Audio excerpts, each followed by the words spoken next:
کبھی 10 منٹ عادت ہو جائے نا دعا مانگنے کی علیحدہ سے رات کو، حضور نے فرمایا جو فرض نماز کے بعد دعا مانگے اللہ اس کی قبول کر لیتا ہے۔ نبی پاک صلی اللہ تعالی علیہ وسلم نے فرمایا اللہ مسافر کی دعا قبول فرماتا ہے۔ حضور نے فرمایا اللہ مظلوم کی دعا قبول فرماتا ہے۔ حضور نے فرمایا بیمار سے دعا کراؤ اللہ اس کی دعا قبول فرماتا ہے۔ میرے نبی پاک نے فرمایا ماں باپ جب بھی اولاد کے لیے ہاتھ اٹھائیں، ویسے تے بلے شاہ تو آسمانی اڈ دیا ہی پھڑ دیں، جڑا گھر بیٹھا انہوں بڑھیا ہی نہیں۔ حضور فرمانے لگے ماں باپ جب بھی اولاد کے لیے دعا فرمائیں اللہ ان کی دعا کو قبول کرتا ہے۔ آپ اپنا تعلق بنائیں دعا کے ساتھ، عبادت کے ساتھ، مصلی کے ساتھ رشتہ بنائیں، استغفار پڑھیں۔ صلاح الدین ایوبی صلیبی جنگوں میں تھے، رات کو مسجد اقصی میں نماز پڑھی تو پریشان تھے۔ ایک بزرگ سے ملاقات ہوئی تو وہ کہنے لگے کہ آپ بڑے پریشان ہیں۔ کہنے لگے حضور پریشان اس لیے ہوں کہ پہلے ہی مسلمان کمزور ہے، اب میں نے سنا ہے دشمن کا ایک بحری بیڑا وہ جنگی سامان سے بھرا ہوا آ رہا ہے، تو اب ان کے پاس اور تلواریں اور نیزے آ جائیں گے، مسلمانوں کے پاس پہلے ہی وسائل کی کمی ہے، پریشان ہو کس طرح کر کے مقابلہ کریں گے۔ یہ بات کہتے ہی صلاح الدین ایوبی نے بزرگوں سے کہا حضور آپ بھی دعا کرنا، دعا کی بڑی طاقت ہے۔ میرے نبی پاک نے فرمایا دعا مومن کا ہتھیار ہے، دعا مومن کا حضور نے فرمایا تقدیر کو سوائے دعا کے کوئی چیز نہیں بدل سکتی۔ دعا مومن کا ہتھیار ہے، یہ کافر کے پاس کوئی نہیں، یہ ہتھیار ہے مومن کا۔ اللہ کرے آپ کو سمجھ آئے، پھر سنیں کئی بار کہہ چکا ہوں یہ ہتھیار ہے۔ کافر کے مقابلے میں جو تیرے پاس سب سے بڑا ہتھیار ہے وہ دعا ہے۔ دعائیں کرانی چھوڑ دی، کرنی چھوڑ دی، لینی چھوڑ دی۔ حضرت سیدنا انس بن مالک رضی اللہ تعالیٰ عنہ فرمایا کرتے تھے میں نے وہ رنگ دیکھا ہے جب حضور دعا مانگتے تھے اور حضور کی مقدس آنکھوں میں آنسو بھی ساتھ ہی بہا کرتے تھے، میں نے وہ انداز دیکھا۔ تو صلاح الدین ایوبی بزرگ سے کہنے لگے آپ بھی دعا کیجیے، اور خود رونے لگے اور سر سجدے میں رکھ کے رونے لگے، اور عشاء سے لے کر فجر تک روئے، خوب روئے۔ صبح وہ بزرگ آئے تو صلاح الدین ایوبی کا خوبصورت اور ہنستا ہوا چہرہ دیکھا، کہنے لگے آپ بڑے خوش ہیں، رات تو میں نے بڑے روتے ہوئے دیکھا تھا۔ تو کہنے لگے حضور وہ جو بحری بیڑا آ رہا تھا نا وہ پانی میں ڈوب گیا ہے، اب وہ نہیں آ رہا، ابھی خبر آئی ہے تو میں بڑا خوش ہوں۔ بزرگ کہنے لگے اٹھ سینے سے لگ، اور سن ایک بات، وہ بحری بیڑا پانی میں نہیں ڈوبا، وہ تیرے آنسوؤں میں ڈوب گیا ہے۔ وہ جو تو رات رویا ہے نا رب کریم کی بارگاہ میں تو وہ ڈوب گیا ہے۔ بھائی اپنا مصلی کا، عبادت کا، وظائف کا، اللہ کا سلسلہ اس کو مضبوط کرے، اپنی دعاؤں کے تعلق کو مضبوط کرے۔ دعائیں بڑے انقلاب برپا کر دیتی ہیں۔ ہم تھوڑے تھوڑے نا جب سے خشک ہوئے ہیں نا، خشک، اور میری تو جماعت ہی صوفیاء کی جماعت تھی، ہم تو داتا علی اجمیری کی جماعت سے، ہم تو خواجہ اجمیری کی جماعت سے، ہم تو شیخ احمد فاروق سرہندی کی جماعت سے، ہم تو صوفیاء کی جماعت۔ ہماری جماعت نے بھی وہ تعلق جو ہمارے بزرگوں نے بنایا تھا۔ بزرگ اللہ کے قریب کیسے جاتا ہے؟ ہمارے یہاں نا بہت سارے لوگ کہتے ہیں جی نظر ہو گئی تو کام ہو گیا۔ بھئی جو بخاری مسلم میں طریقہ ہے نا اللہ کا قرب پانے کا وہ تو نفل ہے۔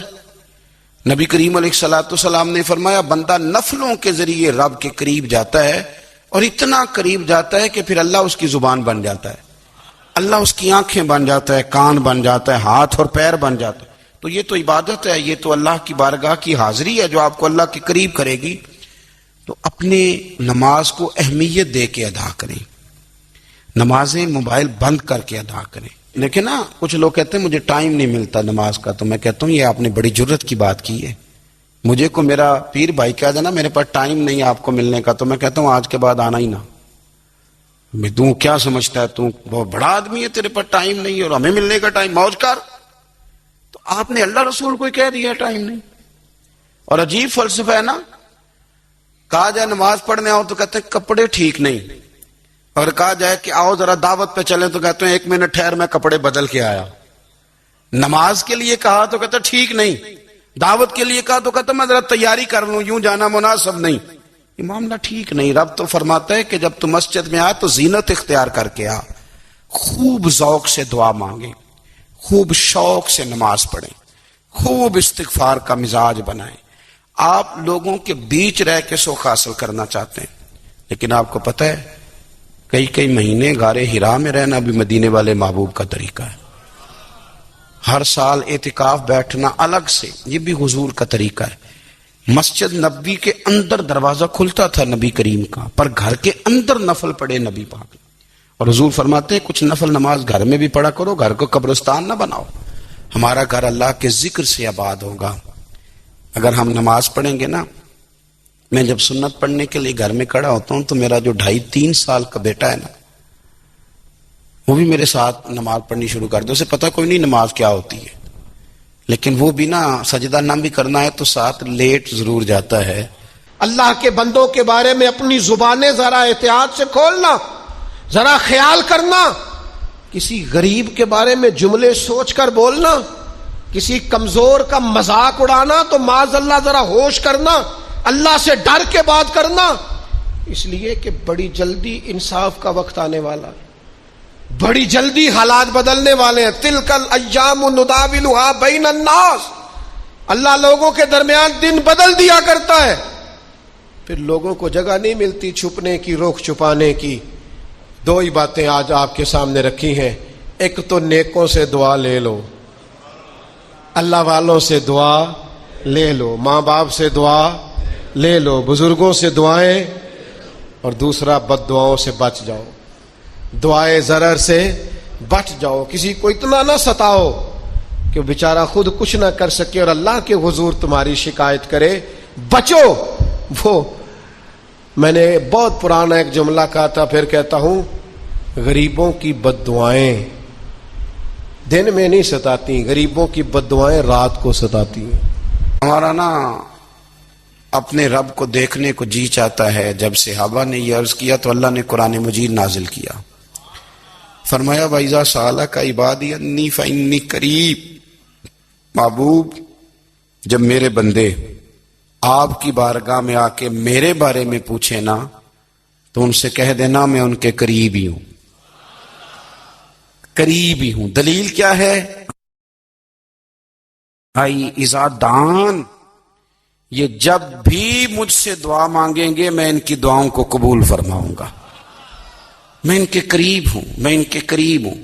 یہ جب بھی دعا مانگیں گے نا میں قبول کروں گا, میں ان کے قریب ہوں. اللہ تبارک و تعالیٰ کے بندے اللہ سے محبت کرتے, رب کی بارگاہ میں جھکتے, اس کو اپنے دکھ سناتے, اس کے پیارے محبوب صلی اللہ تعالی علیہ وسلم کا وسیلہ لے کے اس کے حضور حاضر ہو جاتے, پیشانیاں سجدوں سے روشن ہوتی. ہم نہ ہر چیز کے لیے وقت نکالتے ہیں, ہر چیز کے لیے, لیکن عبادت کے لیے وقت نہیں نکالتے. ہر شے آباد ہے, ہر شے. ہماری فیس بک بھی آباد ہے, واٹس ایپ بھی آباد ہے, ہمارے ٹویٹر بھی آباد ہیں, ہماری ہر چیز آباد ہے. سب سے کم آباد ہمارا مصلی رہ گیا ہے, سب سے کم. وہ لوگ اب ڈھونڈنے سے ملتے ہیں جن کی بغل میں مصلی ہوتا تھا. میرے بھائی, آپ کتنا کو دنیا کے پیچھے بھاگو گے تھکا دے گی, کتنا دولت کے پیچھے بھاگو گے تھکا دے گی. آپ جب اپنی زندگی میں جمع تفریق کرو گے نا تو مرتے وقت احساس ہوگا کہ سارا کچھ تو لوگوں کے لیے کیا, اپنے لیے تو کر ہی کچھ نہیں سکے. اور ہم عبادت کے معاملے میں بہانے بازی بھی کرتے ہیں. ہم کہتے ہیں اوہو رزق کمانا بھی تو عبادت ہی ہے نا, تو میں حلال روزی کے لیے جا رہا ہوں, یہ بھی تو عبادت ہے نا. میری طرح کے لوگ کہہ دیتے ہیں کہ میں سویرے اٹھ کے مدرسے میں کچھ اسباق دیکھتا ہوں تو یہ بھی تو عبادت ہے. میں بیان کرنے کے لیے مطالعہ کرتا ہوں تو یہ بھی تو عبادت ہے نا. اتنے لمبے سفر کر کے ملک میں دنیا میں گھومتا ہوں تو یہ بھی تو میں عبادت ہی کر رہا ہوں. اب اسپیشل نفلوں کے لیے وقت کس طرح نکلے, اسپیشل کر کے تسبیح میں کیسے چلاؤں, میں سارا کچھ ہم بہانے بنا لیتے ہیں نا. میرا سوال یہ ہے کہ یہ ساری باتیں صحابہ کو, نبی کریم کو, دیگر لوگوں کو بھی تو پتہ تھی نا. لیکن آپ غور تو کریں, 23 سال حضور کو وقت ملا, مختصر وقت ظاہراً تبلیغ کرنے کے لیے. پوری دنیا میں دین بھی پھیلانا ہے. گھر میں 11 ازواج ہے, 4 بیٹیاں ہیں, ان کی اولادیں, سارے کام کاج بھی دیکھنے، لیکن سیدہ طیبہ طاہرہ حضرت عائشہ صدیقہ رضی اللہ تعالیٰ عنہ فرماتی ہیں سارا دن تبلیغ کرتے، ہر غلام کے دکھ سنتے، گھر میں آتے تو اپنے گھر والوں کا خیال کرتے، کام میں ہمارا ہاتھ بٹاتے، قربان جاؤں، کہتی ہیں زمانہ سارا سو جاتا لیکن آمنہ کے لال مصلی بچھا لیتے۔ دنیا سو گئی، ساری سب سو گئے، جو خدام تھے، وہ جو غلام تھے، وہ سو گئے۔ صحیح مسلم میں لفظ ملیں گے، سیدہ پاک فرماتی ہیں او میرے نبی کے غلاموں، میں نے یہ رنگ بھی دیکھا ہے کہ حضور نے اتنا کھڑے رہے، اتنا قیام کیا کہ مقدس پیروں میں ورم آ گئے، سوج گئے پیر، اتنے بڑے۔ دل پہ ہاتھ رکھ کے نہیں بتا سکتا کہ میرے کبھی نماز میں پیر سوج گئے ہوں، کوئی نہیں بتا سکتا۔ بچوں کی روٹی کماتے تھک گئے، بات الگ ہے، ہم سیر کرنے گئے تو تھک گئے، بات الگ ہے، لیکن عبادت میں یہ بھی تو مسلم شریف ہے نا، یہ بھی تو دین ہے نا، یہ بھی تو حضور کی سنت ہے، یہ بھی تو وہ چیز ہے جو کریم کی آنکھوں کی ٹھنڈک ہے۔ سیدہ فرماتی ہیں پیروں میں ورم آ گئے، اور ساری رات ہی حضور نے نماز پڑھی اور ایک ہی آیت بار بار دہرائی۔ مسجد نبوی میں بلال حبشی نے فجر کی اذان دے دی اور حضور ابھی مصلی پہ تھے، کریم فارغ ہوئے، میں نے عرض کی یا رسول اللہ صلی اللہ علیہ وسلم، آپ کے تو صدقے اللہ اگلے پچھلوں کے گناہ معاف کرے گا، تو آپ اتنی آہوزاری کیوں فرماتے ہیں؟ آپ تو شفیع ہیں، آپ تو انبیاء کے امام ہیں۔ تو حضور نے فرمایا عائشہ تم نے گنوایا ہے نا میرے اللہ کی مجھ پر کتنی رحمت ہے، افلا اکون عبدا شکورا، فرمایا اگر اس نے اتنی نعمتیں دی ہیں تو کیا میں اس کا شکر گزار بندہ نہ بنوں؟ میں شکر گزار بندہ نہ بنوں اس کا؟ پھر اگر اتنی نعمتیں اس نے دی ہیں، مجھے اتنا نوازا ہے، تو پھر میں اس کے سامنے سجدے نہ کروں؟ او میرے بھائی، بڑے قابل فخر لوگ ہیں ہم کہ ہم نبی پاک کے غلام ہیں، ہم قابل فخر ہیں کہ نبی کریم کے غلام ہیں۔ کیا کبھی اس غلامی کے شکرانے میں بھی 2 نفل پڑھے کہ یا اللہ تیرا شکر ہے تو نے ہمیں حضور کا غلام بنایا ہے؟ یاد رکھیں کہ اپنی روحانی زندگی کو آباد کریں، استغفار پڑھیں، تسبیحات کریں۔ حضرت عبداللہ ابن عمر رضی اللہ تعالیٰ عنہ حضرت عمر کے صاحبزادے، مکہ مکرمہ میں ان کی قبر ہے۔ میں نے جب انہیں پڑھا تو مجھے ان سے بڑا پیار ہو گیا، لیکن آپ کو پتہ ہے وہاں جا کے کسی شخص کا مزار تلاش کرنا یا پوچھنا ایک مشکل کام ہوتا ہے۔ تو ایک دفعہ میں مکہ شریف میں حاضر تھا، تو ایک گاڑی والا ڈرائیور مجھے کہنے لگا کہ مولانا میں آپ کو جانتا ہوں، مجھے آپ سے محبت ہے، ایک بات بتاؤں آپ کو؟ میں نے کہا بتاؤ۔ کہنے لگے حضرت عبداللہ ابن عمر کی قبر دیکھنی ہے۔ میں نے کہا یہ تو نہیں کہہ رہا، یہ کسی نے بندوبست کرایا ہے، یہ اللہ نے تیرے دل میں بات ڈالی ہے۔ حضرت عمر فاروق رضی اللہ تعالیٰ عنہ عمرہ کرنے جا رہے تھے، اللہ کے پیارے رسول رحمت محبوب رب اکبر صلی اللہ تعالی علیہ وسلم نے فرمایا عمر میرے بھائی ہمیں بھی دعاؤں میں یاد کرنا۔ اب بتاؤ اس سے بڑی مثال کہاں سے لائیں؟ حضرت عمر سے نبی کریم علیہ الصلوۃ والسلام نے کہا عمر میرے بھائی ہمیں بھی اپنی دعاؤں میں یاد رکھنا۔ تو اگر حضور جناب عمر سے کہہ سکتے ہیں دعا کرنا، مجھے بتاؤ حضور کو ضرورت ہے جناب عمر کی دعا کی؟ یہ کس لیے کہا؟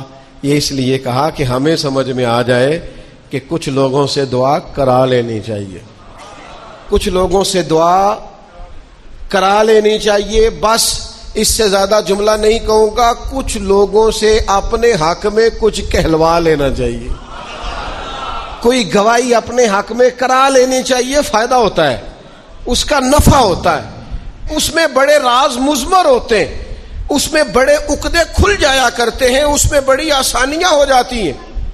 میرے عزیز نبی پاک صلی اللہ تعالی علیہ وسلم نے فرمایا جناب عمر سے میرے لیے، حضور فرماتے ہیں اللہ کے کچھ بندے ہیں اگر وہ قسم کھا کے کہے نا یا اللہ ایسا کر دے، یہ بخاری مسلم دونوں میں موجود ہے، وہ قسم کھا کے کہے نا لو اقسم علی اللہ لا ابرہ، وہ اگر قسم کھائیں تو رب ان کی قسم بھی پوری فرما دیا کرتا ہے۔ وہ میرے بھائی، محبت کے لیے دل ڈھونڈ کوئی ٹوٹنے والا، کوئی جگہ ایسی تلاش کر جہاں سے دعا مل جائے، جہاں سے کرم ہو جائے، جہاں سے عطا ہو جائے، جہاں سے اللہ کا فضل ہو جائے۔ اور پھر ہمیں بھی چاہیے ہم دعائیں دیتے رہیں، ماں باپ کو چاہیے اولاد کو دعائیں دیتے رہیں، اساتذہ کو چاہیے شاگردوں کو دعائیں دیتے رہیں، مشائخ کو چاہیے عقیدت مندوں کو دعائیں دیتے رہیں، بہن بھائیوں کو چاہیے ایک دوسرے کو دعائیں۔ چلیں آپ آمین کہیں۔ اب آپ نے انکار نہیں کہ سارے دعا مانگے، یا اللہ ہمارے بھائیوں کو ہم سے زیادہ عطا فرما، یا اللہ بھائی کو ہم سے، یا اللہ بھتیجوں کو زیادہ عطا فرما، بھانجوں کو زیادہ عطا فرما، اللہ محلے داروں کو زیادہ عطا فرما، پڑوسیوں کو زیادہ عطا فرما۔ یہ مانگو نا دعائیں، اس میں بھلا ہے، اس میں نفع ہے۔ اب جنہوں نے پریشان ہو کے آمین کا ہے وہ خوش ہو جائیں گے۔ نبی پاک علیہ السلام نے فرمایا جو دعا تو کسی کے لیے مانگتا ہے اللہ پہلے تیرے حق میں قبول فرماتا ہے۔ لوگ خوش ہو گئے آپ لوگ۔ او بھائی دعا مانگیں کسی کے لیے، بد دعا نہیں کرنی، کسی کے لیے بھی بد دعا۔ ہمارے ہاں نا ایک بہت بڑا طبقہ جذباتی لوگوں کا ہے۔ ہمارے ایک استاد کہا کرتے تھے جذباتی لوگوں سے دوستیاں نہیں کرنی چاہیے، جذباتی لوگوں سے تعلقات نہیں بنانے چاہیے، اس لیے کہ جس بندے کا اپنے اوپر کنٹرول ہی نہیں تو وہ کسی کے حق میں کیا کرے گا۔ وہ کہتے تھے جذباتی لوگوں سے بچو۔ او بھائی ہم بڑے جذباتی ہو جاتے ہیں، ذرا سی شدت آئی نہیں گھر میں لڑائی، اور لڑائی بھی کس سے؟ گھر والی سے۔ بد دعائیں شروع کر دی، اپنے آپ کو بد دعائیں دے۔ لڑائی کس سے ہو رہی ہے؟ بہن بھائیوں سے، بد دعائیں شروع کر دی۔ ماں باپ سے لڑائی ہوئی، بد دعا دے رہے، اور بڑی بڑی تلخ ہو کے، بڑی بڑی سخت ہو کے۔ او بھئی آپ کیوں ایسے جملے کہتے ہیں، کیوں سخت لفظ بولتے ہیں؟ صحیح مسلم میں حدیث ہے، نبی پاک علیہ السلام نے 3 چیزوں کا نام لے کے فرمایا نہ اپنے آپ کو بد دعا دینا، نہ اپنی اولاد کو بد دعا دینا، نہ اپنے مال کو بد دعا دینا۔ ایسا نہ ہو کہ جب تم وہ دعا کر رہے ہو تو وقت قبولیت کا ہو۔ کبھی بھی اپنی اولاد کو، اپنے آپ کو، اپنے اموال کو بد دعا نہ دو۔ کیوں ایسے جملے بولتے ہو؟ یعنی غصے اور جلال میں بھی جب اپنے بچے کے لیے بات کرو تو پیار والی بات کرو، غصے میں، جلال میں، جذباتیت میں بھی بہن بھائیوں کے لیے، گھر والوں کے لیے، اپنے لیے بات کرو تو محبت والی بولی بولو۔ کبھی بھی اپنے لفظوں کو سخت نہ کرے۔ ہمارے ہاں 1 منٹ لگتا ہے، لوگ کہتے ہیں اللہ کرے میں مر جاؤں، اللہ کرے میں تباہ ہو جاؤں، اللہ کرے میں۔ او بھائی تو ٹھہر جا، اللہ تعالیٰ نے زندگی تجھے اپنے فضل سے عطا فرمائی ہے، تجھے کیا مصیبت بن گئی ہے، تو کہاں سے نکلا ہے، تو کہاں پہنچ گیا ہے، تو کیسے کہتا ہے میں مر جاؤں؟ تو اپنی جان کا مالک ہی نہیں۔ تو مالک ہوتا تو اپنی مرضی کے خاندان میں پیدا ہوتا، اپنی مرضی کی تاریخ کو پیدا ہوتا، اپنی مرضی کے ملک میں پیدا ہوتا۔ تو اپنی جان کا مالک ہی نہیں۔ مالک تو وہ ہے جس نے اپنی مرضی کی جگہ پہ پیدا کیا ہے، اپنی مرضی کا وقت دیا ہے۔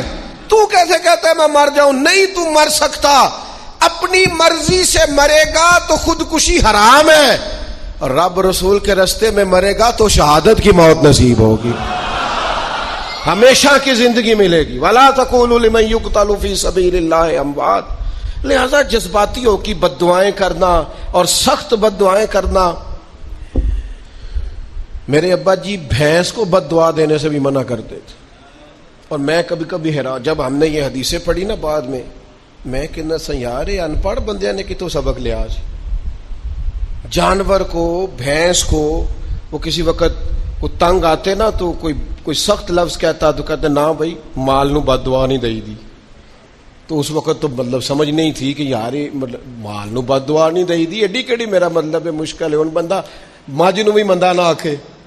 لیکن وہ جب روایات پڑھیں بعد میں تو سمجھ آئی کہ کچھ علوم کتابوں میں ہیں، اور چونکہ مسلمان سینہ بسینہ آ رہے ہیں تو کچھ تربیتیں ایسی ہیں جو لفظوں میں تو نہیں، لیکن بڑے بوڑھوں نے جو سنا سیکھا ہے وہ اپنے پلے سے باندھا ہوا ہے۔ انہوں نے اپنی گرہ سے اچھی طریقے سے کر کے باندھا ہے، بد دعا نہیں، آپ دعا کریں، آپ اچھے لفظوں میں.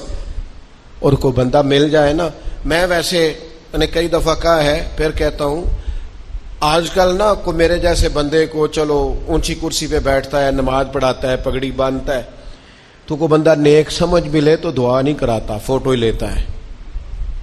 پہلے لوگ دور سے آتے تھے تو آ کے کہتے تھے دعا کرانے آئے، اب وہ کہتے ہیں بڑی دور سے چل کے آیا ہوں جی، بڑی مہربانی، تو کہتے ایک فوٹو مل جائے گی. وہ اللہ کے بندے، ہم دعا دے رہے ہیں تو فوٹو لے رہا ہے. پھر ایک اور گل آج کل بڑی عام ہے، وہ کہتے جی ذرا یادگیری رہندی ہے. تو میں کہ غوث پاک دی تے کوئی فوٹو نہیں، سانو تے ہر ویلے یاد رہندے نے، کوئی فوٹو نہیں، ہمیں تو کبھی نہیں بھولے. خواجہ اجمیر کی کوئی فوٹو نہیں، ہماری نس نس میں آباد ہے. امام اعظم ابو حنیفہ کی کوئی فوٹو نہیں، لیکن ہم تو حنفی ہیں، ان کا نام لے لے کے جیتے ہیں. میرے حضرت صاحب کے ساتھ کوئی فوٹو نہیں، جرت ہی نہیں تھی، اتنے قابل ہی نہیں تھے کہ ساتھ کھڑے ہو سکے. وہ میرے گھر کبھی نہیں آئے، اور میں سمجھتا تھا گھر اس قابل بھی نہیں کہ اتنی بڑی ذات کو میں کہوں کہ تو میں کو جیتے دل بر سونا. اور کتنا سونا، او سونا تے رج کے سونا تے سونا جی میں سویرا، میں کو جاتے رج کے کو جاتے کو جا جی میں ہنیرا. کبھی اتنی ضرورت ہی نہیں کی، اتنی طاقت کے ساتھ کھڑے ہو کے کہیں کہ میں تیرے برابر ہوں تو فوٹو بنا، اتنی ضرورت کبھی ہوئی نہیں. ان کیا کریں، دور بدلا، حالات بدلے، زمانہ بدلا، طور طریقے بدلے. وہ کبھی لوگ مشائخ کے پاس دعائیں لینے جاتے تھے، کہتے تھے ہم آئے ہیں کوئی دعا کرنے. وقت بدل گیا، 30 سیکنڈ کی ویڈیو رہ گئی. او خدا کے بندو، تھوڑا سا روحانی زندگی کی طرف آؤ، روحانی زندگی کی طرف. او بھائی دعائیں کرائیں، اپنے لیے گواہیاں پکی کریں، اپنی والدہ سے، اپنے والد سے، اپنے دادا سے، اپنے نانا سے، اپنی نانی سے، اپنی دادی سے، اپنے بہن بھائیوں سے، اپنے دوستوں سے، اپنے مرشد سے، اپنے استاد سے دعا کراؤ. ان سے کہو ایک دفعہ میرے لیے ہاتھ اٹھا دے اللہ کی بارگاہ میں. میں صحیح روایت پیش کرتا ہوں، میرے نبی کریم نے فرمایا تھا عمر فاروق سے، سیدنا عمر سے، قطعی جنتی عمر جن کا حضور جنت میں محل دیکھ کے آئے. نبی کریم نے فرمایا تھا عمر، لوگ حج کرنے آئیں گے، جہاد کے لیے آئیں گے، اگر یمن والے لوگ آئے اور تجھے ان میں سے میرا اویس کرنی مل گیا تو عمر اس سے اپنے لیے دعا کرا لینا. عمر اویس سے دعا کرا لینا، اسے کہنا تیرے لیے دعا کر دے. حضرت فاروق اعظم ڈھونڈتے رہے، ملاقات ہوئی سیدنا ویسے کرنی سے، کہا دعا کر دے یار میرے لیے. وہ ڈھونڈو، کوئی بیٹھا ہوا مجھے دور دعا دیتا ہے، میں ڈوبتا ہوں پر سمندر اچھال دیتا ہے. او بھائی اپنے حق میں دعائیں، التجائیں اللہ کے حضور. کچھ لوگوں کی عرض، میں آپ سے عرض کروں، کچھ لوگوں کو دعا لگ جاتی ہے. آپ کو جو آدمی بڑا چمکتا دمکتا اجلا نظر آئے نا، اس کا کبھی ماضی ٹٹولو گے نا تو کبھی کوئی اس کے گھر سے روٹی کھا گیا تو فقیر اور اس نے ذوق سے کھلائی تھی. کبھی پیچھے سے ٹٹولو گے تو کوئی روٹی کھا کے دعا کر گیا تھا. کوئی چند گھڑیاں دروازے پہ رہا تھا، اس نے نیکی کی تھی، دعا کر گیا تھا. کبھی ٹٹولو گے، ڈھونڈو گے تو بیمار ماں نے کسی کو دعا دی تھی کہ پتر اللہ تیرے اوپر فضل کرے. کسی کے بوڑھے باپ بیمار نے دعا دی تھی اللہ تجھے کسی کا محتاج نہ کرے. کسی نے دعا دی تھی، وہ دعا ہے جو اس کے دائیں بائیں آگے پیچھے چلتی ہے. حضرت مولا علی شیر خدا رضی اللہ تعالیٰ عنہ گرمیوں میں بھی موٹے کپڑے پہن کے پھرتے تھے. لوگوں نے کہا حضور سخت گرمی اور پھر آپ تو بڑے دلیر آدمی، جوان اور گرمیوں میں بھی موٹے کپڑے. فرمانے لگے نبی کریم نے دعا دی تھی کہ اللہ علی کو موسم کی شدت سے بچا کے رکھنا، موسم کوئی بھی ہو علی پہ اثر ہی نہیں کرتا، شیر خدا پہ اثر ہی نہیں ہوتا. موٹے پہن لوں پتلے پہن لوں، اللہ میرے جسم کو موسم کی شدت سے محفوظ رکھتا ہے اپنے لیے دعائیں سمیٹ. چکروں میں نہ پڑھیں وہ جی سب کی اللہ سنتا ہے, کس نے کہا نہیں سنتا. لیکن کچھ ایسے ہیں جو ہاتھ اٹھا دینا تو رب کریم قبولیت سے فرماتے ہیں دیر نہ کرنا.